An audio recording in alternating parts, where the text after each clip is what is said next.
না, চিজ দিয়ে কেন দুধ চা খেতে হবে। হ্যালো এভরিওয়ান, কেমন আছেন সবাই? আজকে একটা different type of recipe try করব, সেটা হচ্ছে দুধ চা আর চিজ। মানে আমি ফেসবুকের অনেকগুলো পেজে দেখেছি তারা হচ্ছে দুধ চা দিয়ে চিজ খায় এবং এটা নাকি অনেক সুস্বাদু, অনেক টেস্টি।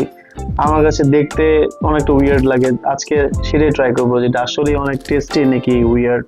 চলো ট্রাই করি। তো এই দুধ চা বানানো আমার জন্য একটু কঠিন কাজ, তাই আমি নিয়ে নিয়েছি সিলনের মিল্ক টি এবং সাথে নিয়েছি 1 স্লাইস 8 গ্রাম চিজ, আর নিয়েছি হচ্ছে একটা ট্রান্সপারেন্ট কাপ যাতে হচ্ছে চিজটা ভিতরে দিলে দেখা যায়। তো চলুন রেসিপি শুরু করি। তো শুরুতেই আমি চিজ স্লাইস করে কেটে নেব।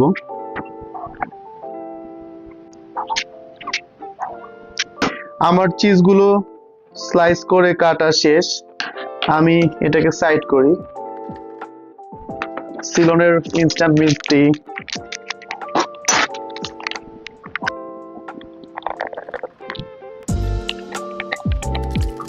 আচ্ছা এই কম্বিনেশনটা কে বানালো আমার ঠিক মাথায় আসে না। চিজ দিয়ে কেন দুধ চা খেতে হবে? চিজ তো এমনি খেতে অনেক মজা।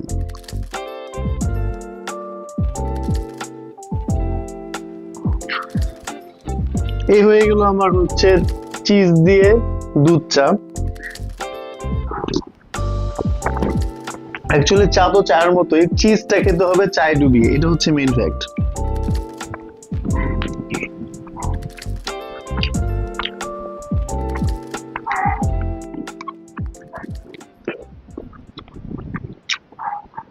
অ্যাকচুয়ালি চায়ের গরমে চিজটা একটু নরম হয়ে গেছে, 8 গ্রাম চিজ যেহেতু ইউজ করেছি।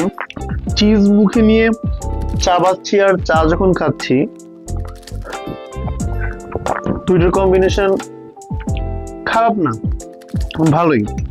বাট আমি বুঝলাম না যে হচ্ছে আমরা দুধ চা দিয়ে মুড়ি খাওয়া শিখেছি, দুধ চা দিয়ে বিস্কিট খাওয়া শিখেছি, দুধ চা দিয়ে চিজ কেন খেতে হবে এটা আমি আসলে এখন পর্যন্ত বুঝছি না, যদিও খাচ্ছি।